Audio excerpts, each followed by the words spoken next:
मर्म सप्तोत्तर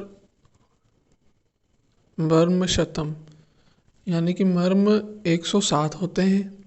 मुख्य मर्म 3 होते हैं, हृदय, वस्ति और सिर। उसके बाद मर्मों का वर्गीकरण 4 भागों में किया गया है, जिसमें प्रथम में षडंगों में, दूसरा परिणाम के आधार पर, तीसरा रचना के आधार पर, चौथा परिमाण के आधार पर। अब षडंग के आधार पर बात करें तो शाखाओं में मतलब 11 होते हैं। अब 4 शाखाएं हो गई तो 44 हो गए। मध्य शरीर में उदर और उरह। अब उदर मतलब एब्डोमेन में हो गए 4 और उरह मतलब थोरेक्स में हो गए 8, तो टोटल हो गए 12। अब पृष्ठ मतलब बैक में हो गए 14। तो टोटल मध्य शरीर में अगर गिने तो 12 + 14 = 26। मध्य शरीर में 26 और सिर और ग्रीवा में 37। अब शाखाओं में 44, मध्य शरीर में 26 + 37, तो टोटल मर्म हो गए 107। ये हो गए षाडंगों के अनुसार, मतलब षाडंगों में अंग कितने। दूसरा परिणाम के आधार पर, मतलब अगर लगी या कुछ आघात हुआ तो वह साध्य है या असाध्य है, तो डेथ कब होगी, या अगर वो तो पहले के टाइम में क्योंकि इमरजेंसी कंडीशन रहती थी, 7-7 दिन तक मतलब इंटरवल होता था जब तक कि उसे मेडिकल एग्जामिनेशन नहीं किया जाए। तो अब तो वो नहीं है, पर अब तो जल्दी मिल जाती है। अब तो 1 मिनट भी इमरजेंसी, 7 दिन में तो इंसान फिर से ठीक होके भी दूसरी बार आघात हो जाता है। तो परिणाम के आधार पर देखें तो सध प्राणहर ये हो गए 19, कालांतर हो गए 33, विषलघ्न ये हो गए 3, वैकल्यकर ये हो गए 44 और रुजाकर हो गए 8। तो टोटल ये भी 107। उसके बाद रचना के आधार पर देखें तो मांस, सिरा, स्नायु, अस्थि, संधि। तो मांस होते हैं 11, सिरा होते हैं 41, स्नायु 27, अस्थि 8, संधि 20, तो ये भी 107। उसके बाद परिमाण के आधार पर, मतलब कितना उसका साइज है। अर्ध अंगुल होते हैं 56, 1 अंगुल होते हैं 14, 2 अंगुल होते हैं 4, त्रिअंगुल भी 4, चतुरंगुल होते हैं 29। तो ये इनका भी अगर समअप करेंगे तो 107 होते हैं।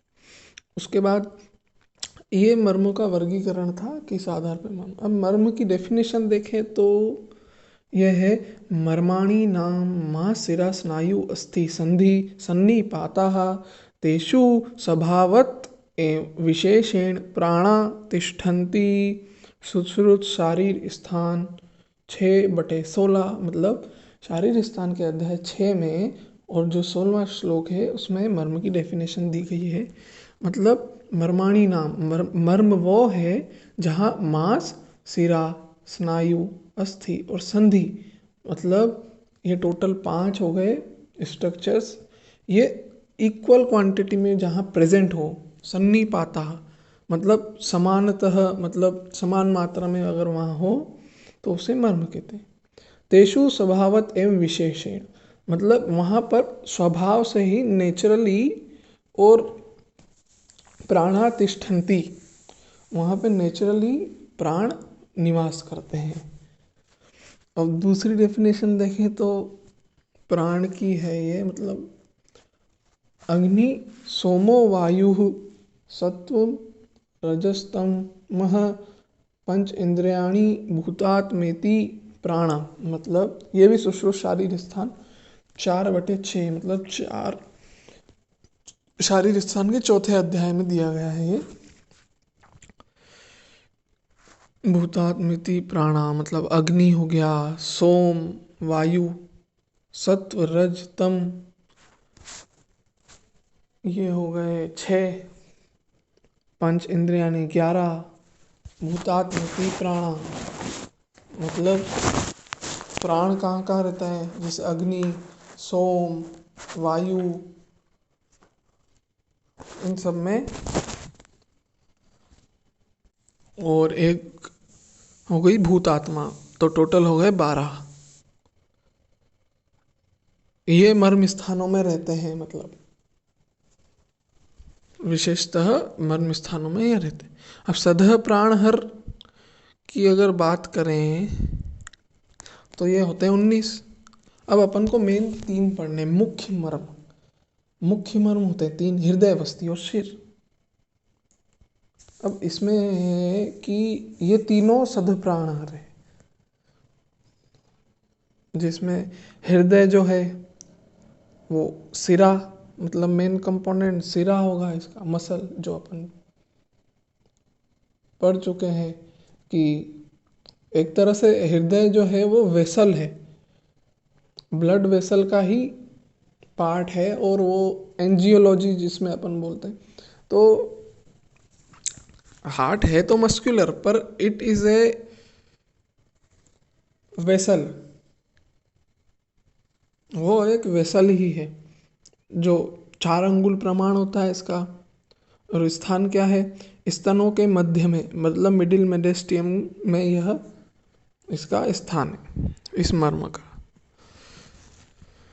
उसके बाद सिर, इसको अगर आधुनिक मत से देखें तो इसको वीनस साइनसिस भी बोल सकते हैं, और ये विशेषतः संधि मर्म है। जैसे हृदय सिरा मर्म था, यह सिर जो है वो संधि मर्म है, और वस्ति स्नायु मर्म। स्नायु मर्म एक ही है, वस्ति यानी कि यूरिनरी ब्लैडर। अब अपन सिर की बात कर रहे थे, वीनस साइनसिस जो संधि मर्म है, यह अर्धअंगुल है। अब इसका स्थान जो है वो मस्तिष्क के भीतर ऊपर की ओर, मतलब मस्तिष्क के मिडिल में होता है, और ऊपर की ओर मतलब सुपीरियर। सिरा और संधियों का समागम, बालों का आवर्त, ठीक है। और उसके बाद है यूरिनरी ब्लैडर, मतलब सिरा और संधियों का संगम, मतलब वही ना कि जहाँ ब्लड वेसल और जॉइंट्स मिलते हों। एक एट्रियन करके पॉइंट है, टेरॉन बोलते हैं जिसको, जहाँ पे मिडिल मेनिंजियल आर्टरी जाती है। इसके लिए बोलते हैं कि बाइक चलाते समय हेलमेट पहनना चाहिए, क्योंकि अब वहाँ संधि है, मतलब फ्यूचर तो है ही सही, जो पॉइंट है 5 बोन्स जहाँ मिलती है उसके अंदर मिडिल मेनिंजियल आर्टरी रहती है, जो ब्रेन की कवरिंग्स को ब्लड पहुँचाती है। उसके बाद है वस्ती, यूरिनरी ब्लैडर। ये ओनली स्नायु मर्म, मतलब एक ही स्नायु मर्म है जो है वस्ती। ये 4 अंगुल प्रमाण है इसका, और जो इसका स्थान है वो मूत्राशय है। मूत्राशय मतलब प्यूबिस के पीछे। अब इसके बाद बात करें कि कुछ आचार्यों ने कहा है कि वस्ती की जगह पर उन्होंने नाभि माना है। मतलब अगर इसको देखें तो वस्ती नाभि के इक्वल नहीं है, बस उन्होंने वस्ती को न मानकर नाभि को माना है। क्यों? क्योंकि नाभि शरीर का मूल है, और उसके वही अपन ने देखा कि नाभि के नीचे ही मतलब वस्ती आता है, इंफीरियर साइड में। तो ये मर्म का एक बेसिक क्लासिफिकेशन अपन ने देखा।